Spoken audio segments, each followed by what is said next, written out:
It's the biggest Sunday of the year. No, that's not why. It's not because of the big game? Nope. It's because you get a free 2-liter Pepsi when you buy a regular price extra large whole pizza with the Racetrack Rewards app. That does sound like a great offer. And pizza's always better with Pepsi. Just download the app and enjoy hot, fresh pizza and your favorite Pepsi product while you cheer on your team. Available at participating Racetrack locations from 2/9 through 2/11 or while supplies last. Start 2024 off with a resolution you can resolve right away at the L Certified by Lexus Winter Collection sales event, featuring special offers on select pre-owned models.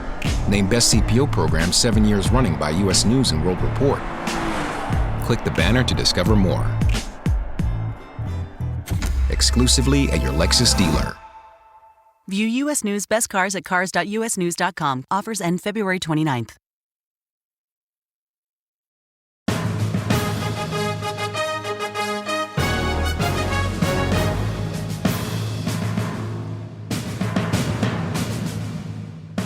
Thank you for taking time out of your day to listen to our podcast. This is iCompete, Building Your Empire with John Hewitt, live from the castle. Hi, I'm Roberta Barrett. I'm John Hewitt's producer. You might be asking, who is John Hewitt? Well, he is the Hewitt in Jackson Hewitt Tax Services. If you want to find out more about John Hewitt and what he's currently doing, go to loyaltybrands.com. That's loyaltybrands.com, or find John T. Hewitt on LinkedIn or Facebook. John Hewitt's made over 1,000 millionaires, and you could be the next one. Here is your host, John Hewitt. My pleasure today to welcome Steve Rafsky, one of our team. He's CEO of Ledger's brand, one of our greatest brands. And for my money, he's one of the premier negotiators in the world. And I don't give praise lightly. So Steve, welcome and tell us a little bit about your past. Well, thank you, John. I'm glad to be on the podcast with you. And actually, I only worked for two companies prior to this. I worked for a public company in retailing. I was an executive growing up as an executive for 20 years. I did a lot of mergers, acquisitions, a lot of negotiation. That's where I learned what we're about to talk about today. Then I went on to franchising. I was with Patch Business Services, and through that, we built the largest accounting franchise in the United States and Canada. So it's a little bit about me. Awesome. Great career and great success and a great partner. And let's talk about how many key things are there in negotiating? There's 5 or 6 very key things. Okay, give us all them. We only have a half hour, so give them to us quickly. Well, let me give you some of the highlights first. So first of all, you've got to believe in what you're negotiating, because your first goal and the first point I like to make is you've got to make the other side understand the extraordinary opportunity it is to do business with you. So when you're negotiating, that's the first thing, is to establish that credibility. Second, it's got to be win-win. We all know that, but we actually have to do that. It's got to be good for them. It's got to be good for us. One of the most important things is to listen more than you speak. Listening allows us to understand where the opportunities are to get to the best deal for both sides. But while you're listening, another key point is that we don't want the transaction. You can't want that transaction more than the other side. So the other side, if you do it right, will want the transaction more than you. To that point, walking out, if necessary, is a good practice. You've got to be willing to walk out of the transaction if it doesn't feel right. And back to listening, one of the main reasons you need to listen is because the other side is either putting up hurdles or put-offs to getting to where you want to go. And by listening, you will determine where the real hurdles are. When you know the hurdles, you can win. And I think the last thing in the short list is it's not always about the size of the deal. It's about where the potential of the size of the deal today. It's about where the potential will take you tomorrow. Awesome.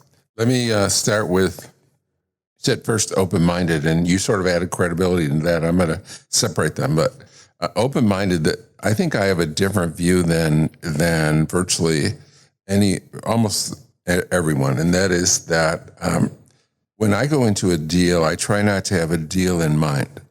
So I think that's what you mean by open-minded, that you don't know the right deal when you walk into the negotiations. And sometimes you're negotiating one thing and something else is more viable. Or sometimes, as you said, you're negotiating one thing and there's a much bigger long-time future. So does that make sense for what you're saying at open-minded? Anything else you'd like to add to open-minded? Well, I couldn't agree with that more. And I will add one thing. I've done some negotiations for you now, John. And the one thing you do that's great is we can sit down and we can understand what your parameters are.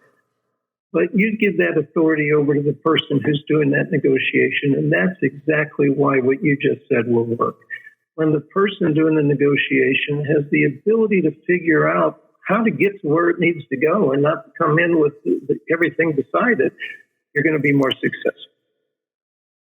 I think that it must be hard. You're a talker, so it must be hard for you to listen most. I'm an introvert, and it's so much easier for me to listen and just ask questions. And I think you said it in between in your opening, but it seems to me that to be clear, whoever in a negotiation, typically whoever talks most loses. Whoever talks least wins. True or false? Absolutely, 100% true.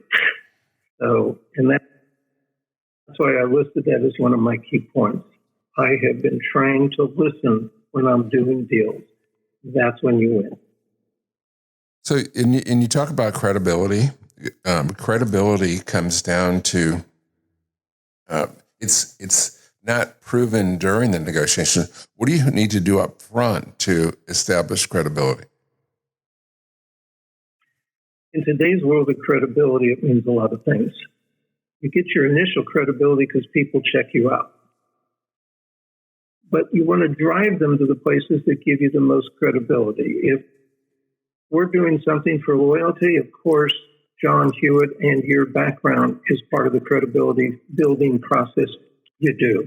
How many people have accomplished what we've accomplished or what you've accomplished in the past like we have? That's a credibility statement. We also want to look at where we are today. And if you have a vision, believe it or not, people can, if you are bought into your vision and that vision is clear, that is the credibility factor that helps you with building something for tomorrow.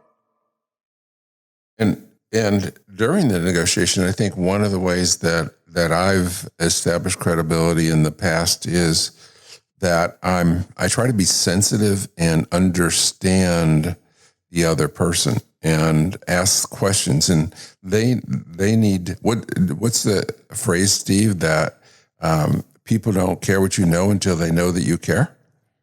And I think that establishes credibility if you listen to their story and confirm it with them and make them understand that you know their point, you know what they're after, and you indeed are interested in a deal that makes sense for them.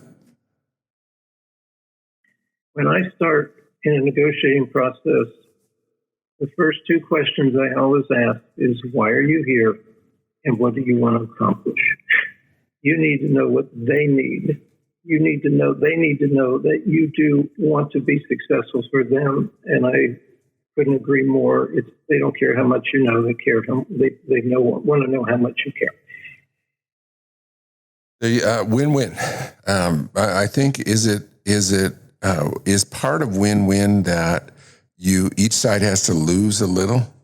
And I mean, they have to. I don't mean lose in the sense that the end deal isn't better, but lose in the sense they came in expecting something and they give it up as part, and they reach a new understanding, a new plateau that if they give that up, they'll get a lot more.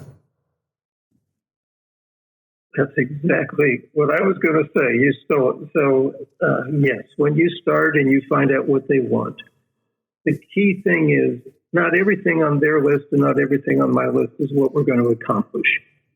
We have to agree early on the things that we can give up so we can get to the win-win. I have done multi-billion-dollar deals where I was in one transaction, and I won't go into all the details, but they started out by saying they needed to get to $1 billion. We did some pre-evaluation, and we were worried they would want to do 1.5. So the fact that we did more analysis, we found it was really worth $900 million. When they realized they had to give up $100 million, but then we gave them a way to get back to their billion, they gave up to get to the win. If that's what works. That sounds simple, but can you give us a sense of how they would get from the 900 million to the billion? Well, in that particular deal, we let them stay involved for a period of time to make up the difference. We knew that we could turn that company into a $2 billion company. So it was worth us to give them a little more say so we could get our hands on it. So that's a case where they couldn't get it up front, but they saw the credibility in what we were doing. They saw our vision. They thought that if they gave us it, they realized they could not get there. With us, they could get it. We would buy them out at the rest at that point and then move on. Is that an earn-out type of deal? That particular one was an earn-out, exactly. Would you? That's right, except for we took control. So we let them ride on our tail. A lot of our listeners will be buying businesses, and so earn-out is a typical method of win-win for both sides. Can you define it for us? An earn-out works when you can have a clear and definable way to have an earn-out. So what is an earn-out? You first have to start with objectives or very clear objectives that you will reach in a very defined period of time. And if so, there will be an additional payment to the purchase price, if it's a purchase in this case. Earn-outs are usually when you're acquiring a business. So to give an example, a business, and we'll do a typical example, a business is doing $500,000. But they believe they would be doing $600,000 if they waited a year. We come up with clear, definable, objective things that will happen in the next 12 months. And if those things happen, we will adjust the price based on the new price at the end of the earn-out period. By the way, there's two ways earn-outs are done. One, that you do a true-up. So if the revenues go down and the price goes down, or there is a cap and it's only a bonus at the end. Most are done with a bonus at the end. Let's talk about walkouts. You said sometimes you got to walk away. First of all, have you ever walked away and then the other party at some point the next day, the next hour, a year later came back and wanted to start negotiations again? Numerous times.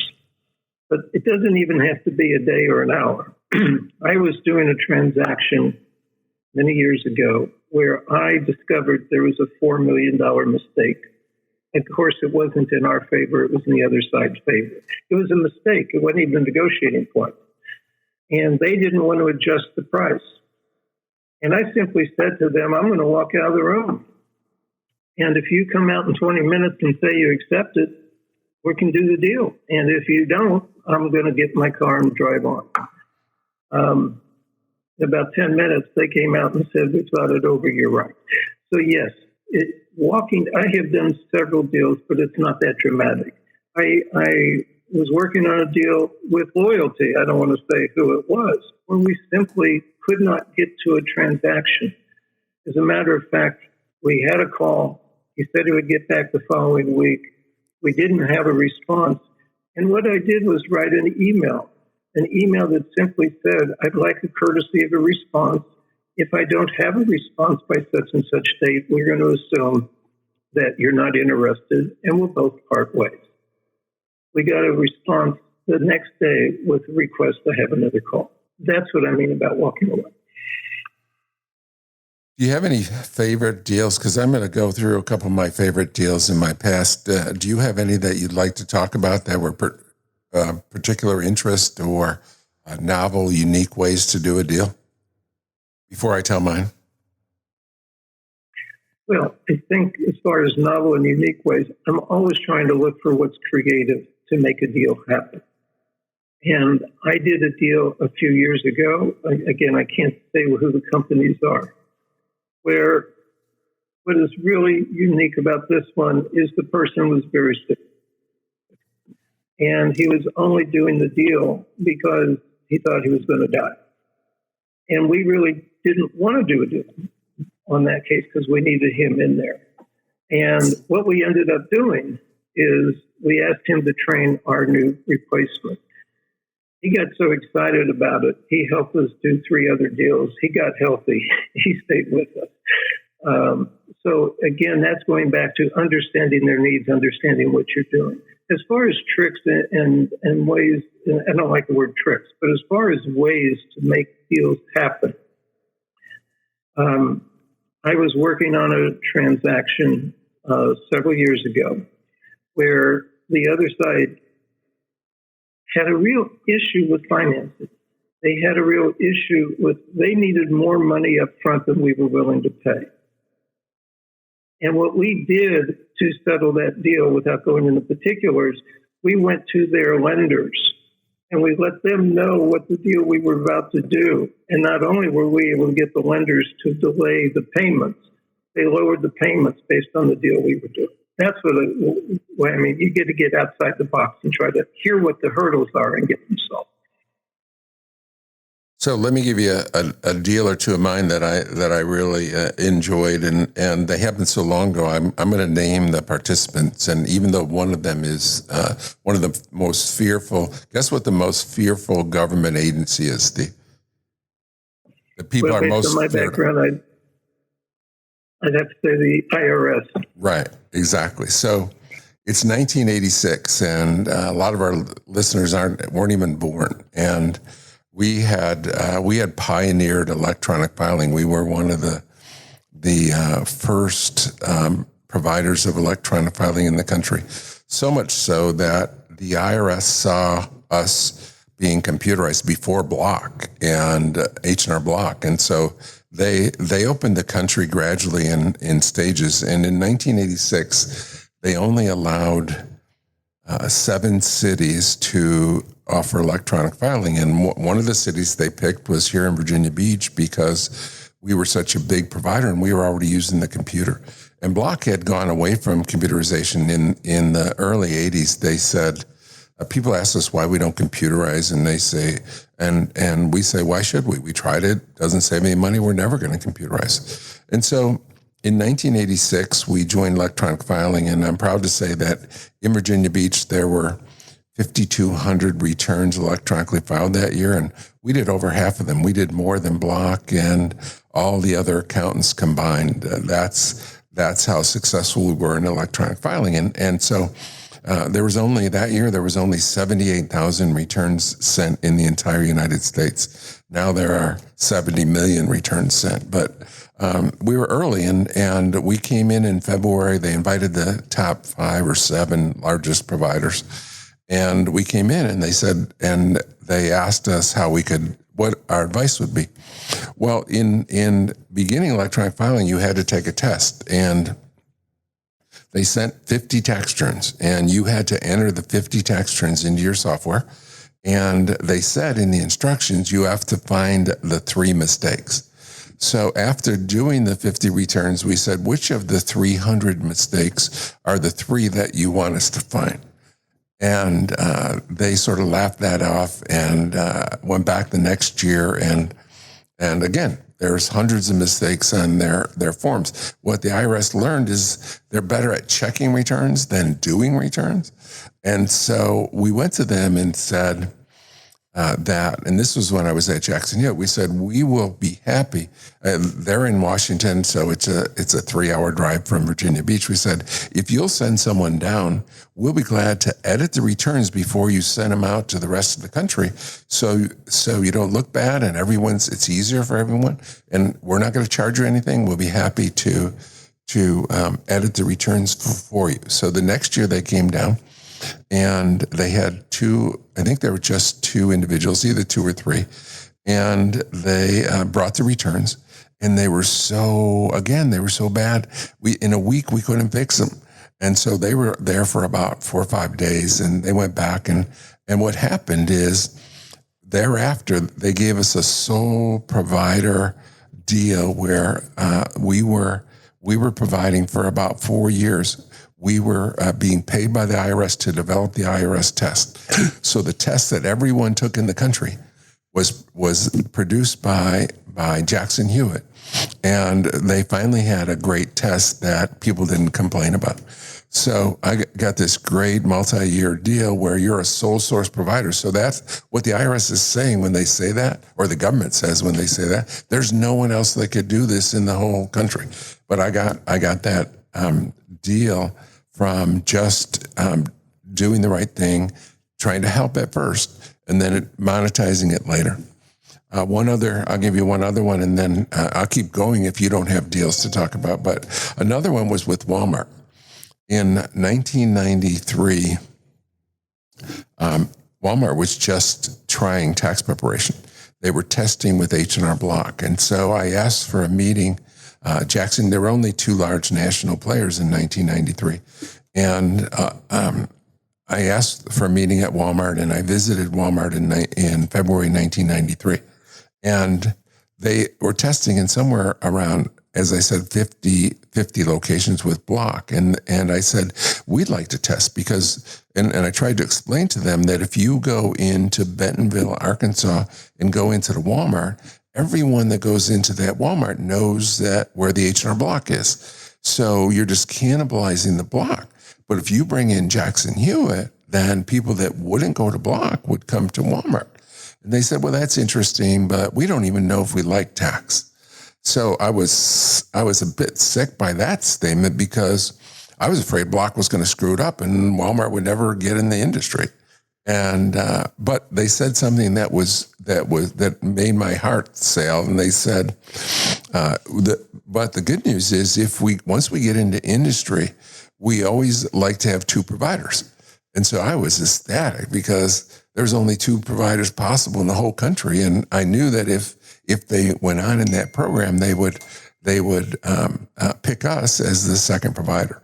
So what happened then, next step, so we were so genuine and trustworthy and believable that when Sam's Club wanted to test doing tax preparation, and Block didn't want to go into Sam's Club. So I didn't really, Sam's Club is a lot less foot traffic than a Walmart and a lot less of our customer base. They're more businesses, and an H&R Block or a tax or at our level, we're after the consumer, not small business. We do 95% of our businesses is consumer, but it was getting my foot in the door with Walmart. So we went into Sam's Club in 1994 in about 14 locations around the country. And then Block in going into 1995 tax season, it was kind of disastrous for the whole industry. It was the worst ever in my 52-year career for the industry. And so Block saw that, and in December, they were going to go into 100 Walmarts, and they called them up and said, no, we can only go into 50. So because we had gone with Sam's Club and they respected us and we did a good job and got along well with management and corporate, they asked us, could you take any of these 50 locations? And we were able to take almost half the locations with only 1 month's notice.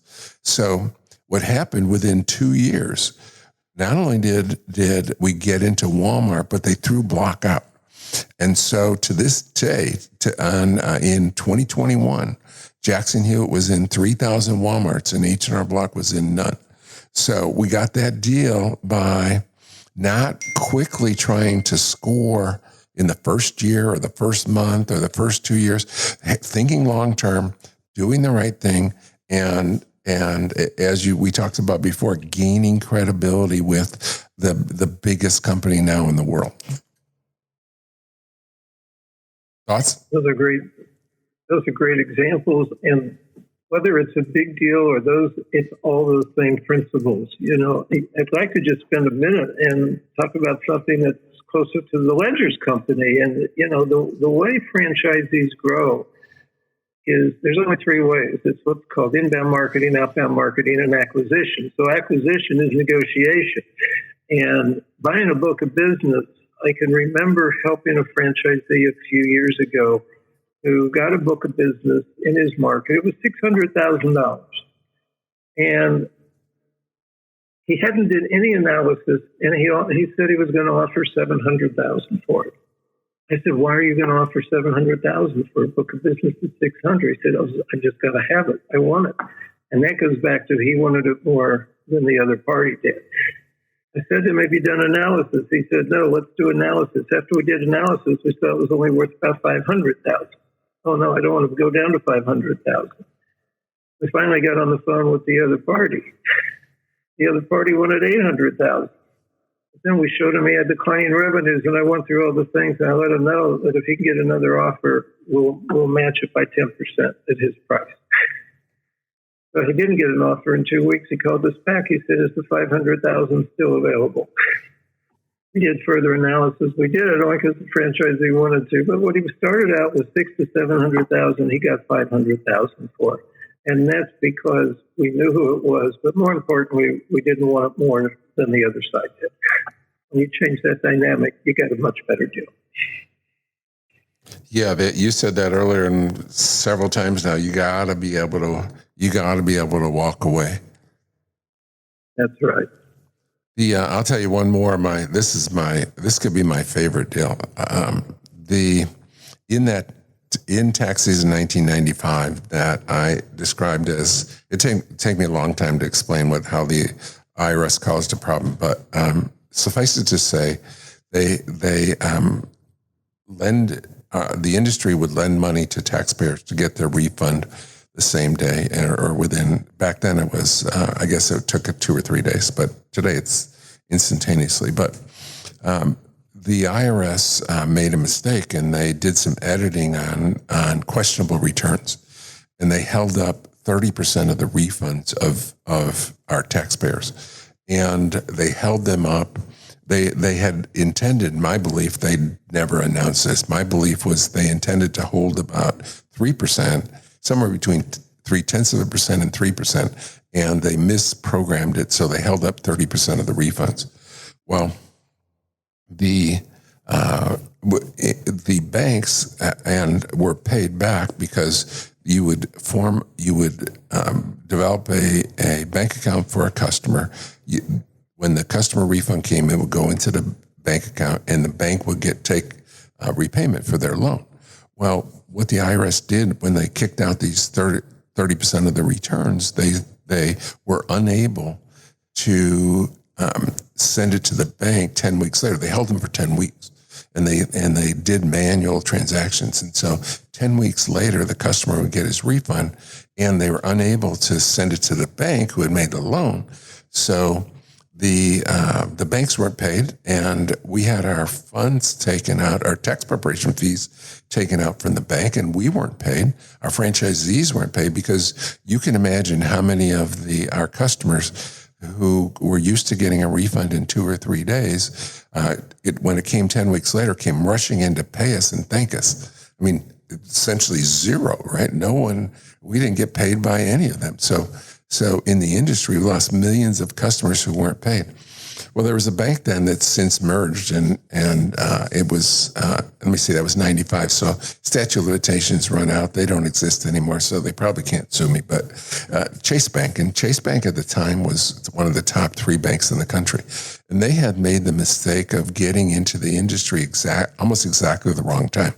They had got in 1994 and did it by themselves and lost money because they weren't good at it.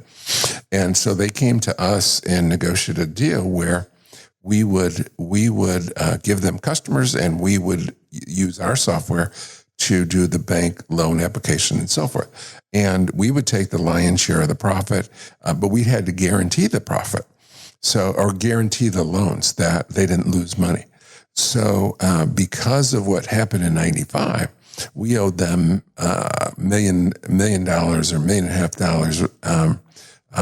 after the tax season. And we didn't have it. We were devastated because we weren't paid, and our franchisees weren't paid. We weren't getting royalties. And so, long story short, they sued us. We settled. And the settlement was we would pay them in payments from December until April.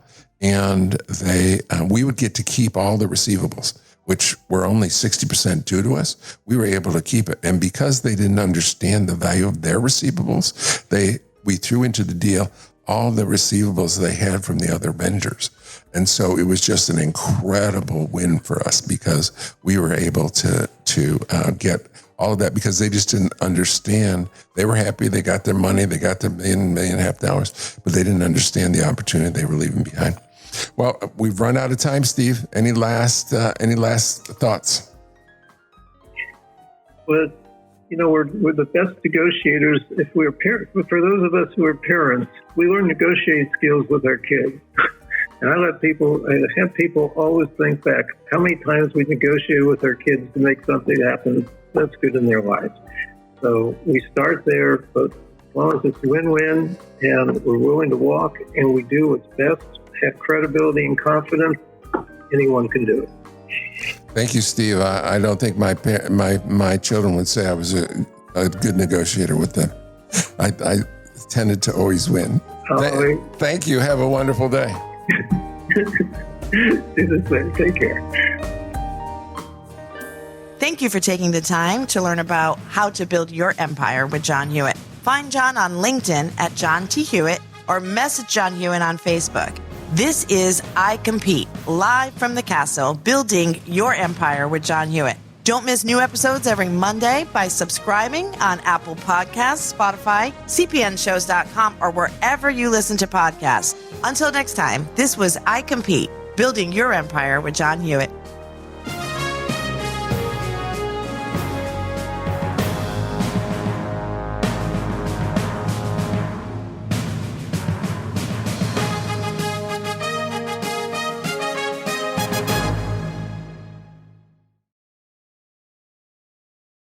You dream of a career with better pay, benefits, and hours, but you're not sure about going back to school full-time. At Miller Mock College, we can help. We offer programs that are affordable and flexible to fit into your busy life. Most can be completed in less than 2 years. See what Miller Mock College can offer. Visit our campus at 6397 Lee Highway, Suite 100 in Chattanooga, Tennessee, or learn more online at miller-motte.edu. You dream of a career with better pay, benefits, and hours, but you're not sure about going back to school full-time. At Miller Mock College, we can help. We offer programs that are affordable and flexible to fit into your busy life. Most can be completed in less than 2 years. See what Miller Mock College can offer. Visit our campus at 6397 Lee Highway, Suite 100 in Chattanooga, Tennessee, or learn more online at miller-motte.edu.